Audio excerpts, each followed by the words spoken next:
Take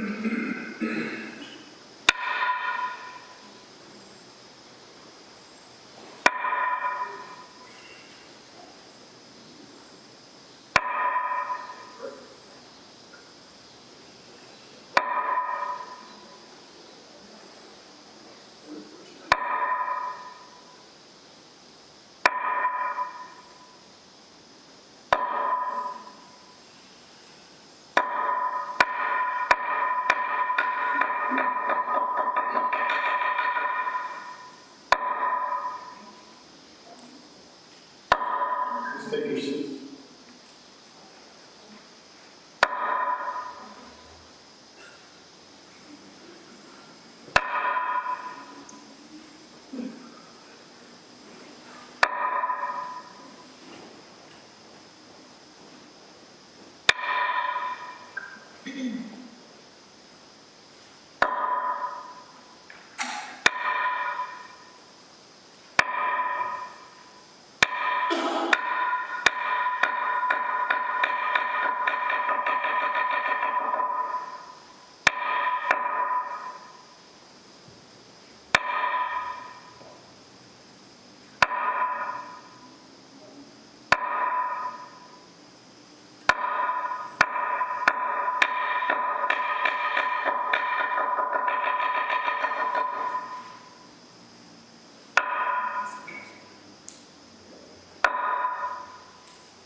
So we will be having some changes this evening, which I just found out about 30 seconds ago.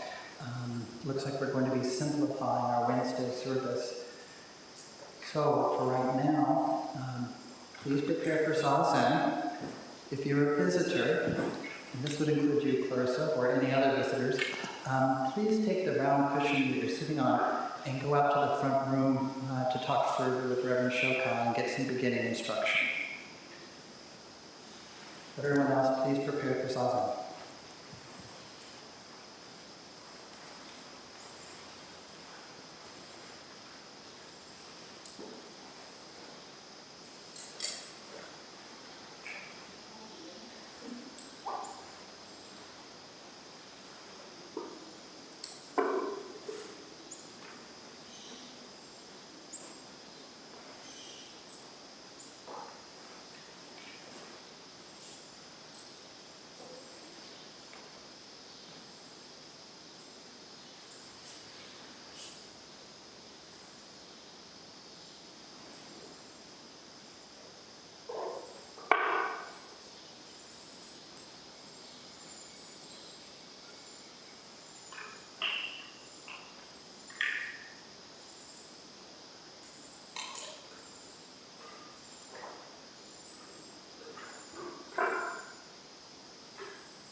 Please be seated for another period of silence.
Please prepare for kindling.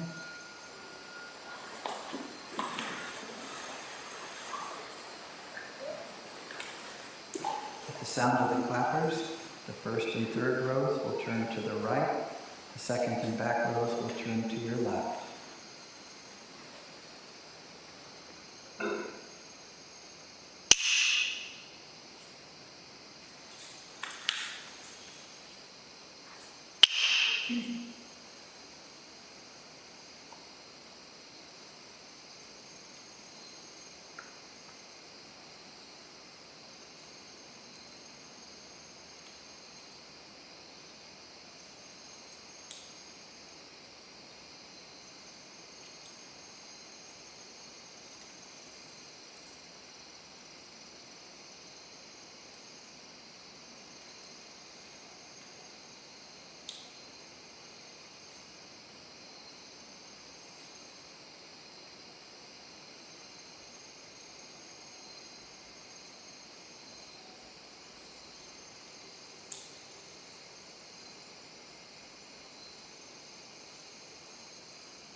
We will now recite the Sangha Covenant, which is found on page 8 of the stapled liturgy book.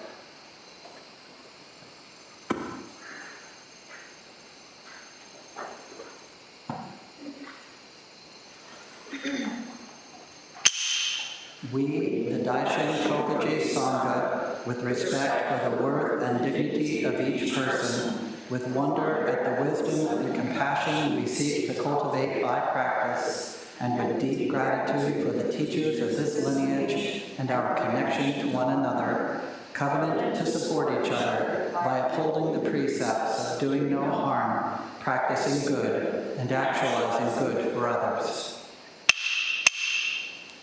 Please be seated for this evening's talk. Sit comfortably and please sit facing our teacher. And in a moment, we will also recite the Gautama opening the sutra, also found on page 8.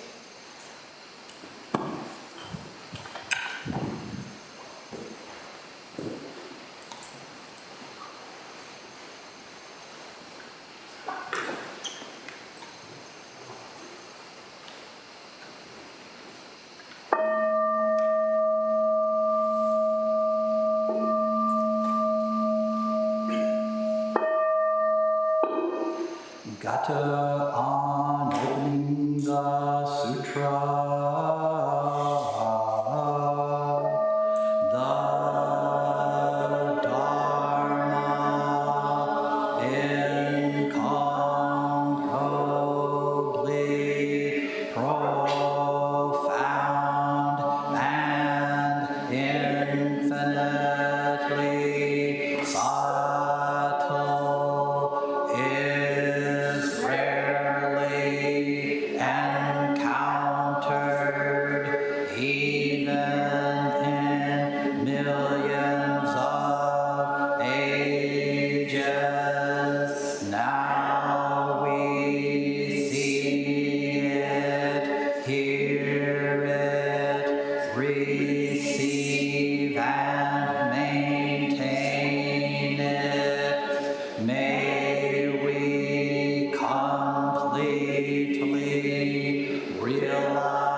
Good evening, everyone.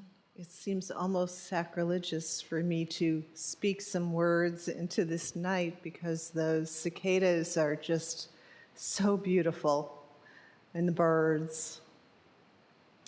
I'm going to be speaking tonight about the Gateless Gate, the first koan, and I was remembering as we were sitting, I spent years and years working on this koan, making friends with this koan, in exactly this sound. It's very close to my heart. All right, so for those of you who have been with us for a few weeks, we're working on our grimoire. Yes. Our antidotes to the spells cast by our samsaric life and our samsaric ego, just getting so wounded and damaged in the process of just getting out of bed and making it through a day. So these koans are the book of antidotes. In case you wanted to define a koan to somebody.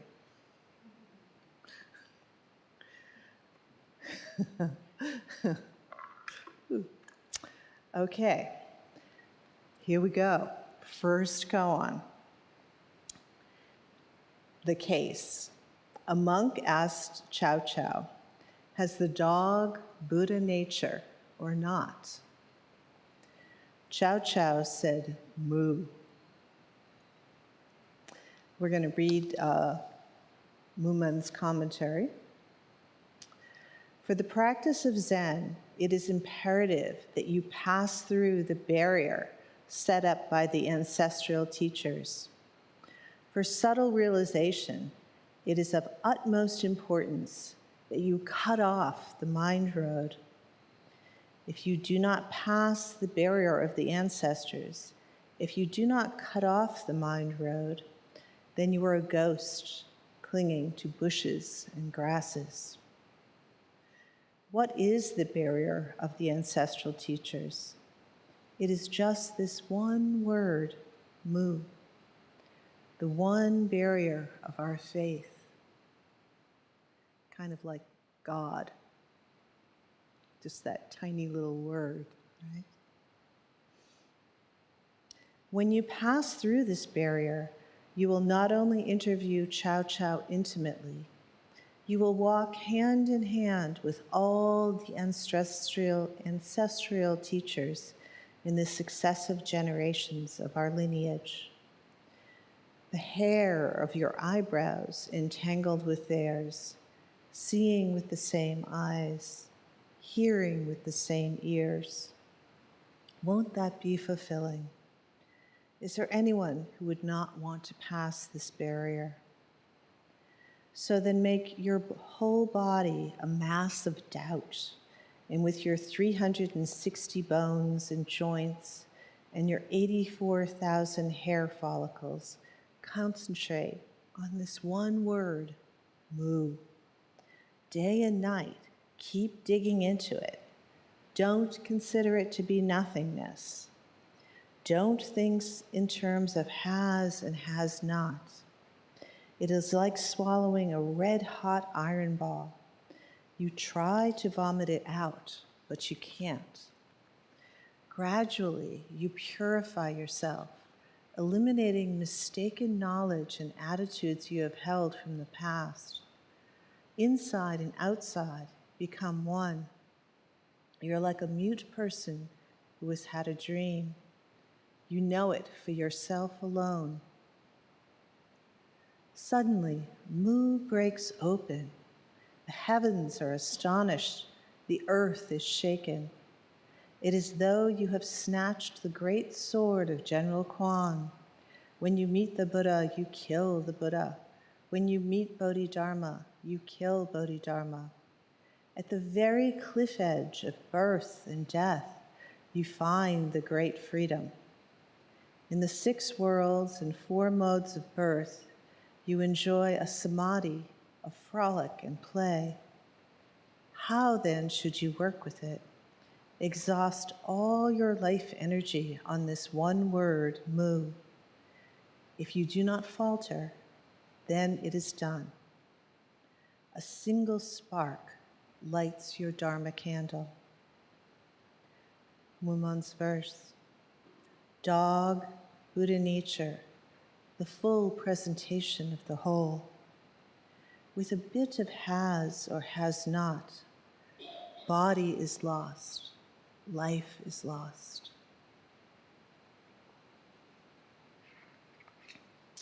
So, this gateless gate, case 1, this great barrier, this great gate of mu. You can feel a little bit of huskiness in this commentary. It was written in the 1100s by a teacher, a male teacher who was working with male monks, young male monks. And I think perhaps we need to kind of upgrade it a little bit and bring it into our time and our place, in our position. The thing that strikes me the most about approaching mu in 2022 is how hard our life is already. And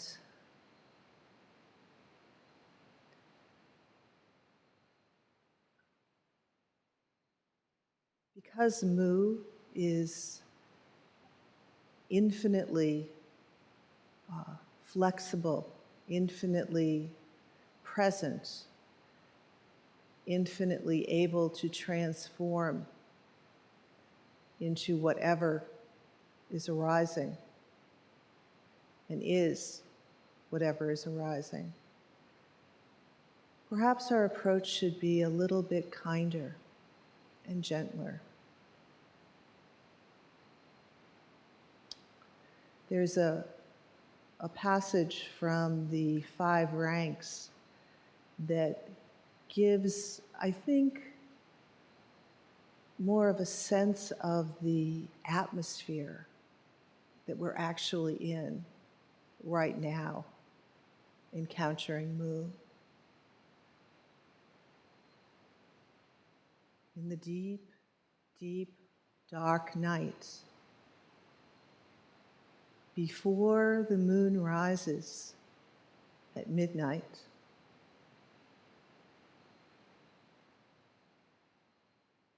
we encounter an old, old friend, but we don't recognize them. Don't be surprised that you don't recognize your friend. Even still, the memory of the happy days together lingers. So Mu translates directly as no.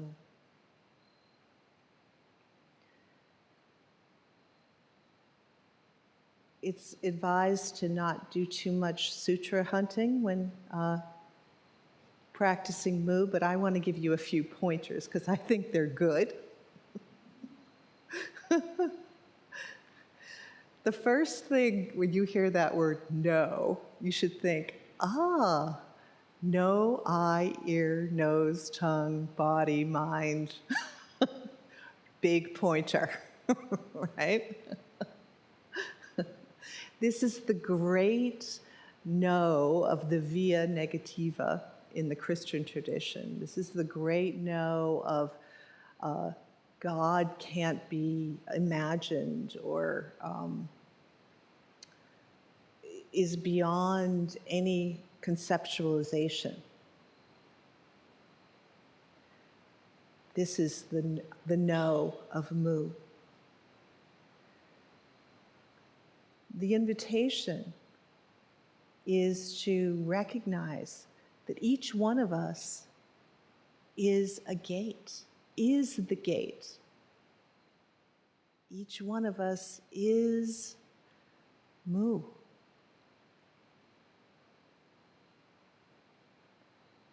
We couldn't possibly be separated from Mu.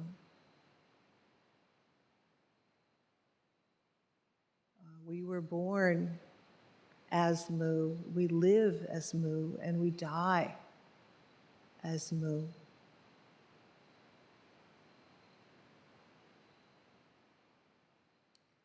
So what is Mu? What is God? So centuries upon centuries, millennia upon millennia of humans have wrestled with this question.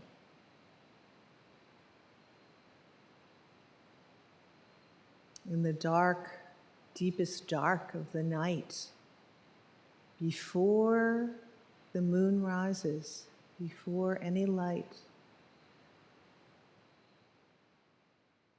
someone, an old friend, comes forth, but we don't recognize them.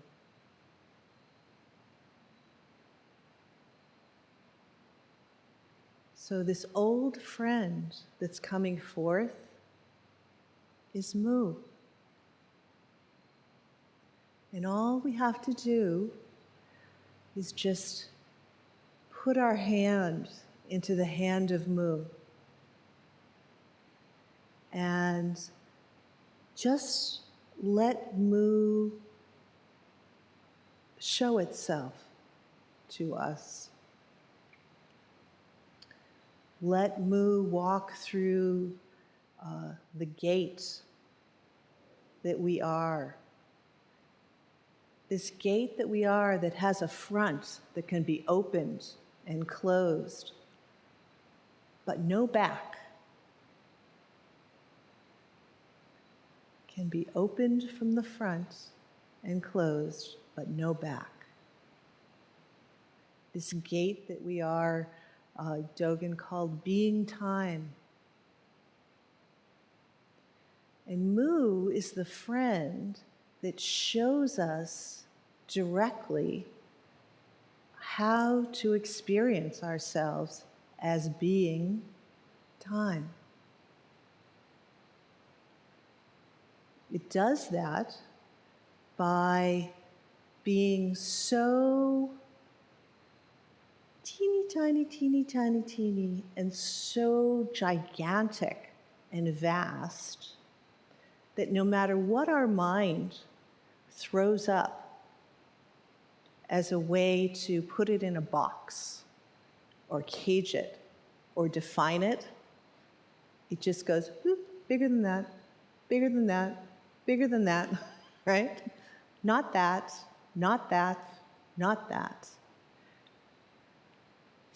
Mu is the friend that shows us our face before our parents were born, before we even had something called a body, right? Mu is that boundless place, that place of infinite love, that place of infinite safety, that place where we don't have to work to show that we're valuable to anybody or anything. We were born as Buddha, and we live as Buddha, and we die as Buddha. With all of our mistakes, with all of our confusions. The baby, the person struggling in school, every person you meet is this Mu. But most importantly, we are this Mu. So how are you going to show it? How are you going to be it? How are you going to know your friend, Mu, so well that when the teacher says, so what is Mu? That Mu just whips right out.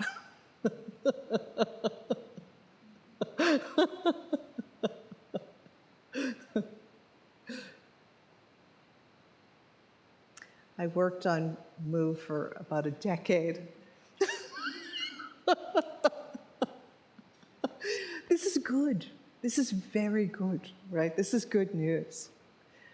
Because interestingly enough, now, when I say a decade, I don't mean like a decade going through the checking questions, which are about 100 or so checking questions. I mean, getting to the first checking question.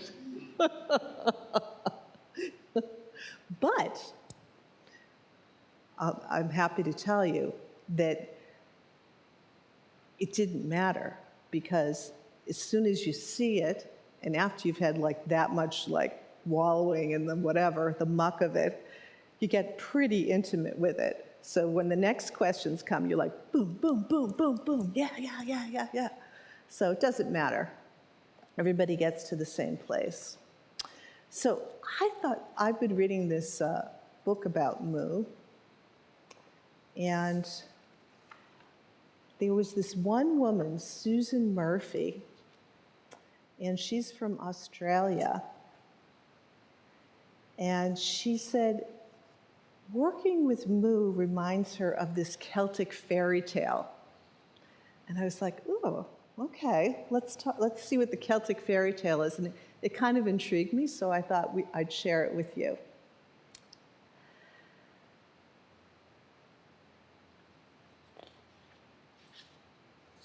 Finding the correct paper.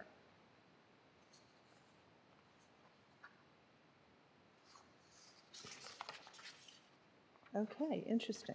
So I'll have to do it from my own heart, from Moo's heart to your heart.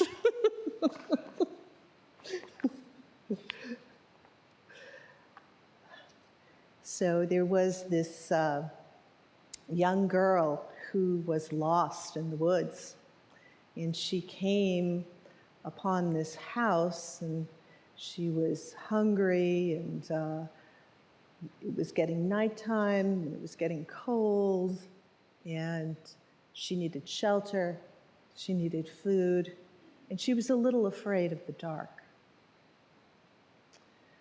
So she knocks on the door of this house, and a woman answers.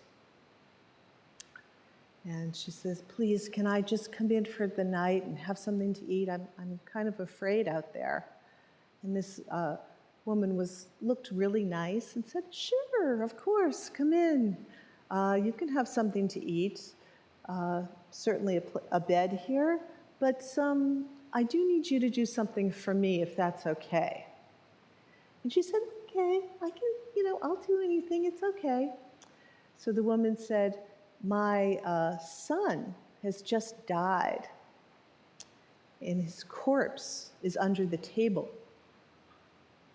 All you have to do is keep your eyeballs on the corpse for the night." And she was quite hungry, so she said, "Yeah, sure, I'll do that. I can do that."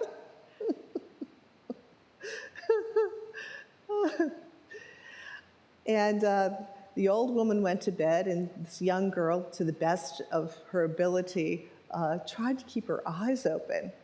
And she was falling asleep and tried to keep her eyes open, falling asleep. And then all of a sudden, the corpse shoots straight up and says, "I am not really dead, and I have to go on a journey." And the young girl goes, "Oh no, you can't go anywhere. I have to keep my eyes on you."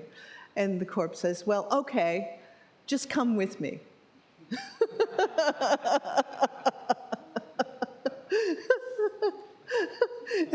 And the corpse says, "I am away now to cross the quaking bog and through the burning forest.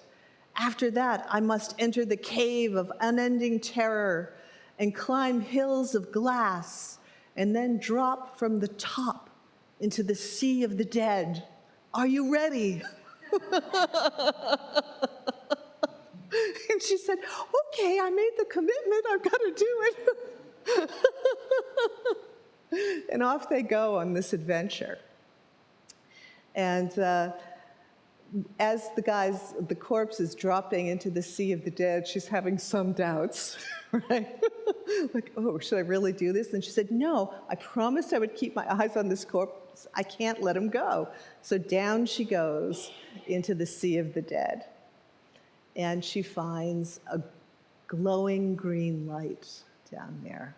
And she goes towards the light, and lo and behold, it's one of those gorgeous Irish glades with fairies and the whole 9 yards. And it turns out this corpse was like some really hot-looking guy that was just about her age. And you know how the story goes from there. So, the point of this story is, when you get Moo as a koan, you got to keep your eyes on the prize.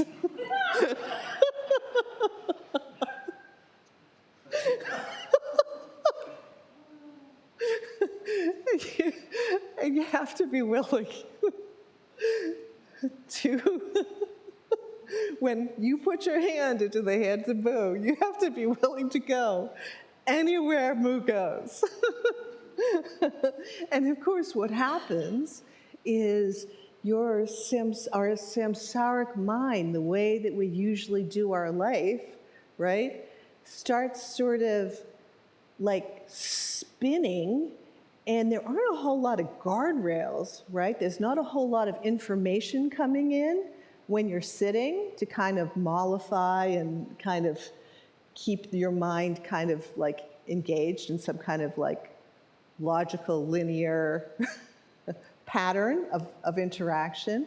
So it has only itself to like frolic with, and does it not cut across the quaking bog and through the burning forest into the cave of unending terror, right?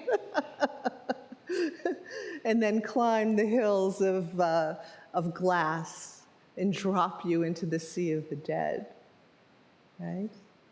And our job is to just simply keep our hand in the hand of Mu.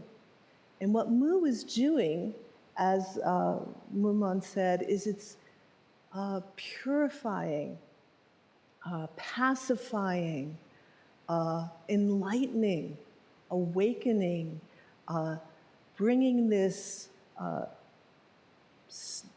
antidote with it. And that's the point. That really is the point. Mu is always the healing balm that accompanies us wherever our minds go. And because it's always the healing balm that accompanies us, eventually, over time, we get to trust this healing balm so much that some of the terrors begin to subside, and the glass wall is not so hard to climb. We find some stairs. And this is really the point of practice. And interestingly enough, this antidote, it has no ground. It has no walls. There is nothing it cannot penetrate. There is nothing that surprises Mu at all. Mu is like our perfect mother, nurturing us and carrying us as we are healing this very wounded, very confused, samsaric heart that we all bring to the cushion.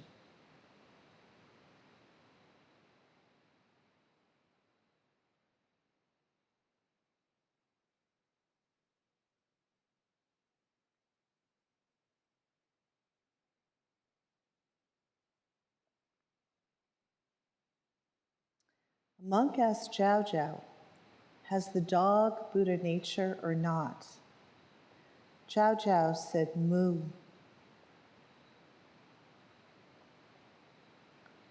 So to clarify this great matter of Buddha nature being beyond has and has not, being beyond discrimination, being beyond the mind of subject and object. This is called the Dharmakaya, the absolute body of the Buddha. And this groundlessness, actually, this capacity to always cut through. We talk about Manjushri's sword cutting through. Same thing. This is wisdom. Wisdom,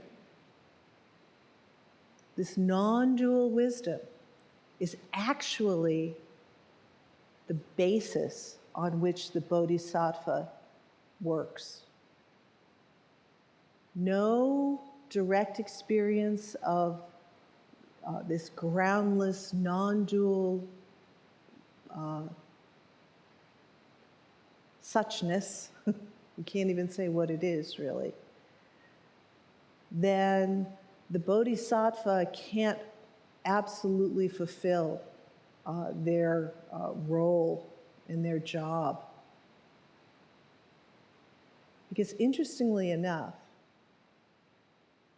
the way the samsaric mind understands saving all beings and the reality of the truth, in true reality, saving all beings, very different story. And we can't get confused.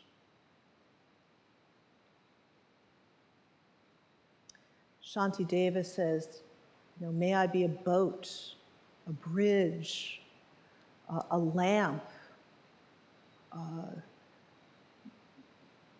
You could say a helicopter, an airplane, a car. Well, if we don't know how to actually do that, we are someone who can't do that. And there's a bit of our birthright that we're not claiming.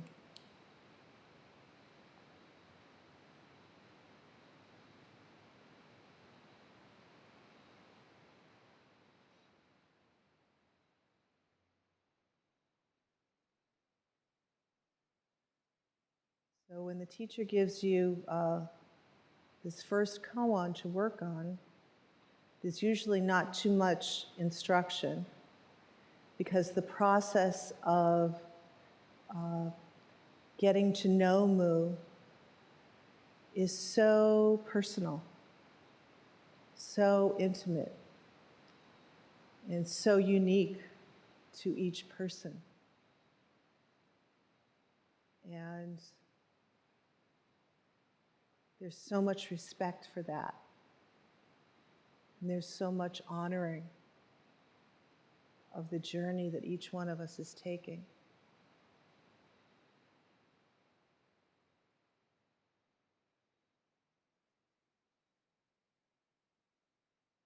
And what's lovely about working with Mu is it's so relentless. It's like Gandalf, thou shalt not pass, right? It will not let bullshit in or through. It absolutely won't. You can kind of slide by for a little while sometimes, but eventually, Mu's mirror will come right up and show you what you need to work on. Rather, what it needs to work on. Better way to say it. The places that need to be softened. The places that need to be tenderized.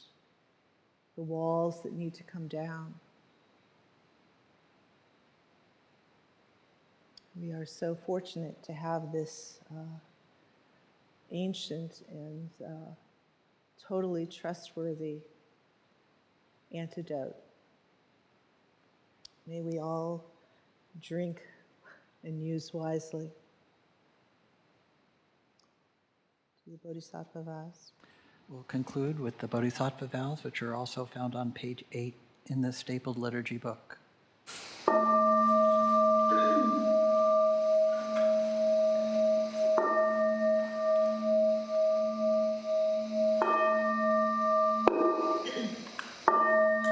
These are numberless. I vow to free them. Delusions are inexhaustible. I vow to end them. Dharma gates are boundless. I vow to enter them. The Buddha way is unsurpassable. I vow to embody it. Being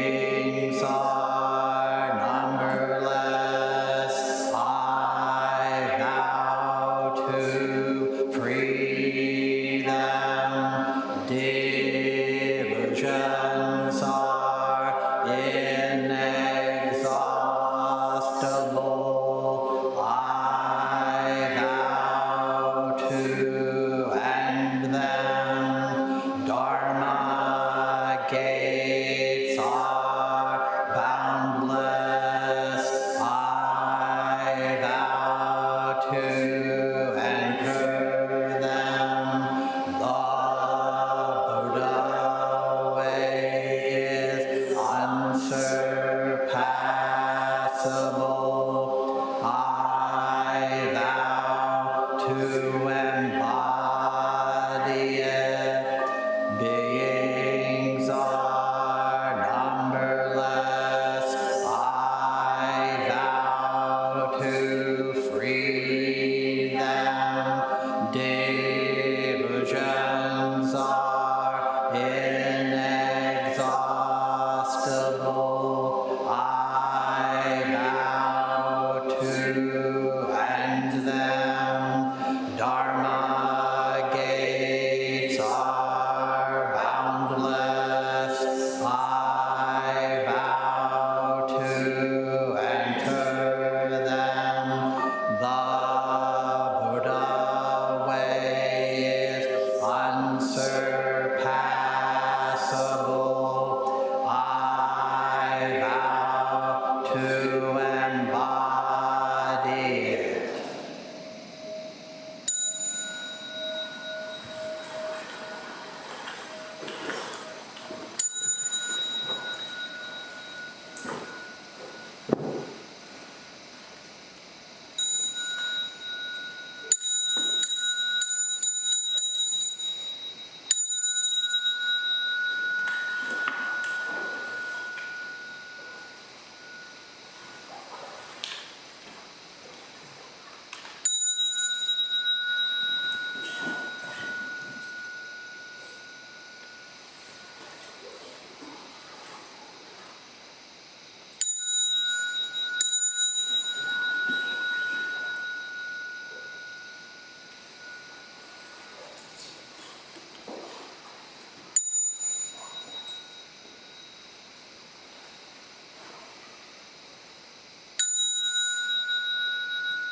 Thank you, everyone. That concludes our service for this evening.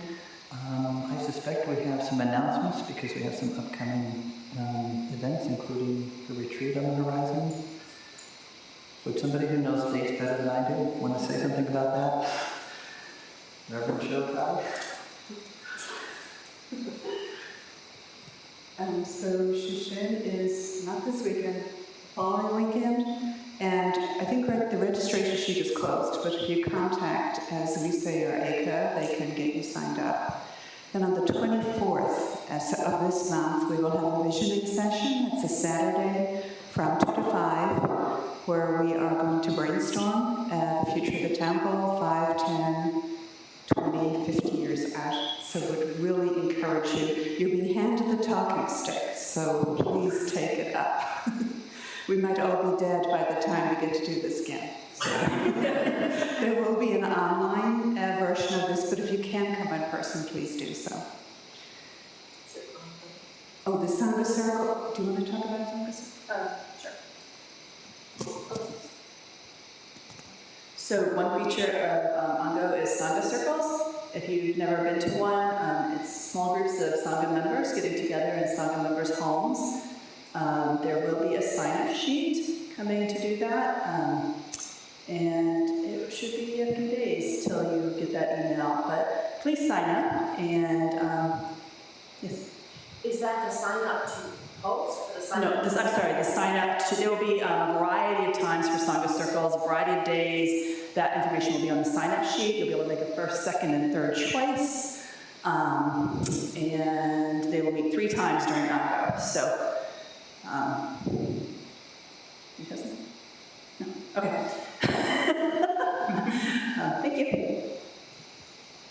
And then on the 29th will be the White Tara practice in the temple. I think that's everything I can think of. I just remembered one more announcement. Last year, about this time, we put together a group from the temple to participate in the Partners for Clean Streams. Many of you guys know that Kodo is the volunteer coordinator for Partners for Clean Streams, and the 20, what? I'm sorry. Thanks for your patience, everybody. So on the 24th, before you do the visioning session, consider doing Clean Your Streams Day because it's literally in the morning. And then you have lunch somewhere, and you come here. You have a wonderful day ahead of you. It's not going to be more info. Please restart the Zendo. No, I'm so sorry.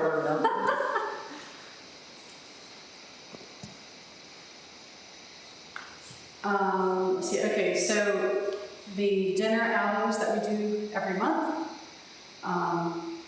it was on the second Monday of the month. It's now been moved to the third Monday of the month. So not this coming week, but the week after, we will be meeting up to have dinner if anybody's interested in doing that. And the reason for that, although I don't have all the information on this other thing, is because of the new book club, which is online. And they are meeting on the second and last Mondays of the month. So there's that. Also, we have a new affinity group that was just approved for those who parent teens, the caregivers and parents of teens support group. And we are having our first meeting the last Sunday of this month, which I believe is the 25th. It will be, that is also the Sunday that we're having our monthly potluck.